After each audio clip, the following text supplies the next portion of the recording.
हम लोग रिवीजन ही किए थे प्रीवियस कुछ टॉपिक्स पे। अभिप्रेरणा वह प्रक्रिया है जो लक्ष्य निर्देशित व्यवहार की दिशा, दृढ़ता और तीव्रता को प्रभावित करती है। अभिप्रेरणा एक प्रक्रिया है, और कैसी प्रक्रिया है? तो जिसमें लक्ष्य जो निर्धारित रहता है हम लोगों को, तो इस प्रक्रिया के द्वारा उसको और क्या किया जाता है? गति दिया जाता है। अभिप्रेरणा द्वारा लक्ष्य जो निर्धारित होता है, उस लक्ष्य की प्राप्ति हेतु गति देने का काम किया जाता है, वही मोटिवेशन है। ठीक है, उसके दिशा में दृढ़ता और तीव्रता लाने के लिए अभिप्रेरणा बहुत महत्वपूर्ण प्रक्रिया होती है, जो भी लक्ष्य निर्धारित होते हैं। अब बात करेंगे अभिप्रेरणा के प्रकार, टाइप्स ऑफ मोटिवेशन। अभिप्रेरणा के प्रकार, सबसे पहले आंतरिक अभिप्रेरणा। कौन? आंतरिक अभिप्रेरणा। इसमें व्यक्ति के भीतर से उत्पन्न, ये जो अभिप्रेरणा है व्यक्ति के अंदर से उत्पन्न होती है। आंतरिक अभिप्रेरणा कहां से उत्पन्न होती है? व्यक्ति के भीतर। इसका नियंत्रण व्यक्ति के आंतरिक कारकों पर निर्भर करता है। Locus of control internal. Example देख सकते हैं यहाँ पे, सीखने की जिज्ञासा जैसे अंदर से जागृत करते हैं, मोटिवेट करके बच्चों को या किसी भी व्यक्ति को। आत्मसंतोष, संतुष्टि, ये भी एक अभिप्रेरणा है। ठीक है, कौन सा है ये? आंतरिक अभिप्रेरणा। रचनात्मकता, क्रिएटिविटी जो आती है, वो किसके द्वारा आती है? तो आंतरिक अभिप्रेरणा के द्वारा। दूसरा होता है बाह्य अभिप्रेरणा। बाह्य अभिप्रेरणा, एक्सटर्नल मोटिवेशन, बाहरी कारकों द्वारा प्रभावित होना। बाहरी कारकों द्वारा प्रभावित होना किसके अंतर्गत आएगा? बाह्य अभिप्रेरणा के अंतर्गत। इसका नियंत्रण बाह्य तत्वों पर निर्भर करता है। उदाहरण के लिए, जैसे इनाम के लिए, रिवार्ड प्राप्त करने के लिए, इनाम प्राप्त करने के लिए कोई व्यक्ति अभिप्रेरित है और पूरा उत्साहित रूप से काम कर रहा है या किसी चीज की तैयारी कर रहा है। जैसे जॉब, वर्क, कोई भी काम करता है व्यक्ति, नौकरी करता है, तो अभिप्रेरित है किस चीज के लिए? कि हमको सैलरी मिलेगी, रेगुलर काम चल रहा है, हर रोज ड्यूटी जा रहा है, ऑब्सेंट नहीं कर रहा है, तो वो किस चीज से अभिप्रेरित है? वो बाहरी अभिप्रेरणा है। और किस चीज के लिए? वेतन के लिए। मार्क्स प्राप्त करने के लिए बच्चे जो है मेहनत करते हैं, तो ये किस प्रकार का अभिप्रेरणा है? जैसे कक्ष में 60 बच्चे हैं, टॉप 10 में आने के लिए कोई बच्चा, टॉप 5 में आने के लिए कोई बच्चा अभिप्रेरित है, मेहनत कर रहा है, शिक्षक के द्वारा कहेगा जो टॉप 5 में आएगा उसको हम पुरस्कृत करेंगे, तो अंक ज्यादा से ज्यादा जो लाएगा वही। तो इसमें दोनों आ गया, रिवार्ड और अंक। बीएफ स्किनर का अभिप्रेरणा का सिद्धांत है। स्किनर का अभिप्रेरणा का सिद्धांत क्या है? अमेरिकी मनोवैज्ञानिक बुरू फ्रेडरिक स्किनर, बीएफ स्किनर। देखिए बीएफ का फुल फॉर्म, हाँ, स्किनर का मानना था कि अभिप्रेरणा एक राष्ट्रीय राजमार्ग, ध्यान दीजिएगा, अभिप्रेरणा एक राष्ट्रीय राजमार्ग, नेशनल हाईवे की तरह होती है। अभिप्रेरणा एक राष्ट्रीय राजमार्ग की तरह होती है। किसका कथन है? किसका मानना था? स्किनर का। जितनी अच्छी अभिप्रेरणा होगी, सफलता की संभावना उतनी अधिक होगी, ये स्किनर ने कहा। स्किनर कहते हैं प्रबलन सिद्धांत के द्वारा जो है, रेनफोर्समेंट थ्योरी, सकारात्मक और नकारात्मक प्रबलन, यानी रेनफोर्समेंट जो होता है ना, एक पॉजिटिव होगा एक निगेटिव, लेकिन दोनों रेनफोर्समेंट जो है प्रभावी होता है। ठीक है, व्यवहार को नियंत्रित किया जा सकता है, एक सकारात्मक एक नकारात्मक। सकारात्मक में किसी के जीवनी बता करके, या अच्छा व्यक्तित्व, नैतिकता है ना, अनुशासन, इस सब से प्रेरित किया जा सकता है। और निगेटिव में क्या है? दंडात्मक अनुशासन, जिसके अंतर्गत आता है भय से, दंड के भय से बच्चा क्या करता है? अभिप्रेरित काम करता है, जो भी करना उसको, पढ़ना लिखना हो या कोई वर्क हो। अभिप्रेरणा चक्र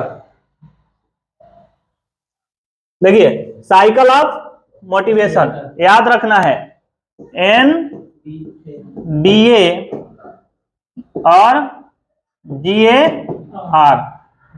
NDA GAR मॉडल।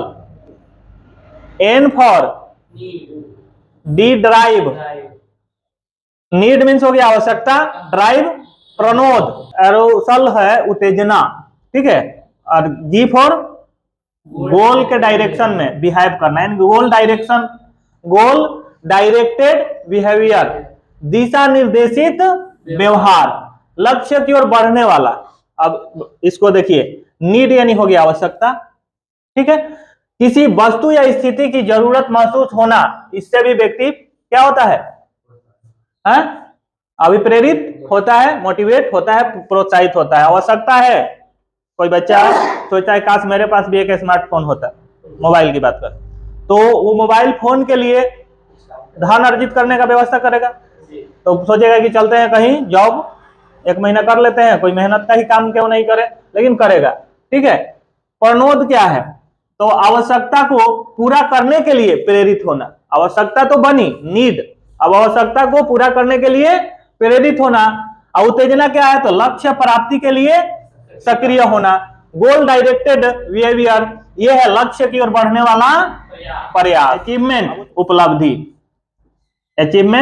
उपलब्धि और रिडक्शन ऑफ आर्सल, उत्तेजना में कमी। अब क्या है, जब उपलब्धि यानी लक्ष्य प्राप्त कर लेता है तो क्या करता है, आगे चलता है तो उत्तेजना में कमी आ जाती है। उपलब्धि के बाद संतुष्टि महसूस होती है, उत्तेजना कम होते जाएगा। अब ध्यान दीजिए, जब बच्चे को भूख लगती है तो नीड है, किस चीज की, भूख लगी यानी नीड है, आवश्यकता पड़ी भोजन की, ठीक है। उसके बाद आवश्यकता को पूरा करने के लिए उसका बॉडी प्रेरित है, शरीर, कि नहीं हमको कुछ खाने को मिल जाए, है। अब उसके लिए वो क्या करता है, लक्ष्य प्राप्ति यानी भोजन की प्राप्ति की तरफ बढ़ता है, चाहे वो किचन में जाए या मम्मी से के पास जाए, जहां भी जाए। दिशा निर्देशित व्यवहार, लक्ष्य की ओर बढ़ने वाला प्रयास, ठीक है। अचीवमेंट उपलब्धि, लक्ष्य प्राप्त करना, भोजन मिला, अब आराम से खाएगा, खाने के बाद संतुष्टि महसूस करेगा। यही एग्जाम्पल सही है। कोई भी व्यक्ति, आपको भूख लगेगा तो आप जो है आपके अंदर इच्छा पॉइंट नहीं है। अभी आप लोग अभी प्रेरित है किस चीज के लिए, सीटेट निकालेंगे, आइए इसी पे सीटेट निकालेंगे, फिर बीपीएससी की तैयारी करेंगे। आप शांत कहाँ होने वाले हैं, शांत होंगे उपलब्धि के बाद, यानी कि एक किसी भी स्कूल में ज्वाइन कर जाएंगे, गवर्नमेंट स्कूल में, तो आपको थोड़ा शांति मिलेगी। फिर भी अगर आप आगे बढ़ना चाहते हैं तो अभी प्रेरित रहेंगे। अभी प्रेरणा समाप्त नहीं हो जाती है ना, यहाँ पे उत्तेजना में कमी आती है, समाप्त नहीं हो जाती है, आगे जो है तो रुकना नहीं है। नेक्स्ट, अभिप्रेरणा और शारीरिक आवश्यकताएं, मोटिवेशन एंड फिजिकल नीड्स, अस्तित्व की आवश्यकताएं, सर्वाइवल नीड्स में क्या क्या आता है, ध्यान दीजिएगा। अभी एग्जाम्पल हम लोग लिए थे, तो सबसे पहला तो यही है ना, भोजन, दूसरा है पानी, तीसरा है, ऐसे भी कहा जाता है, रोटी, कपड़ा और मकान, लेकिन यहाँ पे है रोटी, पानी और मकान। फर्स्ट रोटी, दूसरा पानी और तीसरा मकान, ये है अस्तित्व की आवश्यकता है, सर्वाइवल नीड्स। और सबसे इंपॉर्टेंट ये है, 4 नंबर पे है, लेकिन इंपॉर्टेंट है, सारा तो इंपॉर्टेंट है अपने अपने आप में, लेकिन स्लीप, नींद, कम से कम 7 घंटा सोना ही होगा। 7 घंटा हम कहते हैं, लेकिन कहीं कहीं आपको मिलेगा कि 6 घंटा कम से कम सो लिया जाना चाहिए 24 घंटे। मध्याह्न भोजन, मिड डे मील, भारत में 1995 एमडीएम आया। कब आया, एमडीएम कब आया, 1995 में भारत में आया, मिड डे मील। जाइएगा तो बच्चे जो है 1 बजे, जब भी लंच होता हो, सब थाली ले लेकर नंबर लगाए रहता है और सबको भोजन मिलता है। भारत का एमडीएम, जिससे बच्चों की शिक्षा और पोषण को प्रोत्साहित किया जा सके। अभी अगर एमडीएम बंद हो जाए तो आधा उपस्थिति गवर्नमेंट स्कूल की गायब। ऐसे भी बच्चे हैं परिवार के जिनका पेट वहीं भरता है, एमडीएम दोपहर में घर में नहीं मिलता है सही से भोजन, जो मिले स्कूल में एक रूटीन बना हुआ है। शनिवार को खिचड़ी चोखा ही क्यों ना मिले, हर रोज का रूटीन से आप मिलता है, जो भी मिलता है अच्छा मिलता है, इतना जान लीजिए। बस वहां का व्यक्ति सही होना चाहिए, लेकिन सबका ध्यान रहता है उस पे, अधिकारी से लेके, हाँ सब कुछ ठीक है हर जगह। गवर्नमेंट कुछ सोच के ही कोई नियम कानून लाती है, ठीक है। उपस्थिति बढ़ी है तो धीरे धीरे कुछ ना कुछ सीख रहा है बच्चा, आगे बढ़ रहा है, उसी में से IAS IPS बनेगा, है ना। देखिए जितना पढ़े हैं, अभी क्या पढ़े हैं आप लोग, अभिप्रेरणा, मोटिवेशन, जितना पढ़े हैं उसको यहाँ पे पॉइंट वाइज दिखाया गया है शॉर्ट में। बच्चों में आंतरिक अभिप्रेरणा को बढ़ावा देना चाहिए, जिससे वे स्वयं प्रेरित होकर सीख सके। शिक्षक का ये कर्तव्य बनता है कि बच्चों को कैसे अभिप्रेरित करे, आंतरिक रूप से। आंतरिक रूप से बच्चे जब तक अभिप्रेरित नहीं होते हैं तब तक वो आगे नहीं बढ़ेंगे। बाह्य अभिप्रेरणा अल्पकालिक प्रभावी होती है। आप बाह्य अभिप्रेरणा जो भी होगा वो कम समय के लिए होगा। बाह्य अभिप्रेरणा कुछ सोचिए,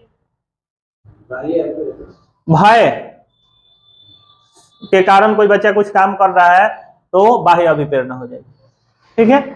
आंतरिक में क्या आएगा, अपने मन से अंदर से उसको ये रुचि जागृत हो गई कि हमको इस एग्जाम को फेस करना है, तब वो पढ़ाई कर रहा है तो आंतरिक हो गया, ठीक है। हाँ, अस्थायी भी होता है आंतरिक अभिप्रेरणा। अभिप्रेरणा का सही उपयोग करने से व्यक्ति की सीखने की क्षमता, आत्मनिर्भरता और सफलता की दर बढ़ती है।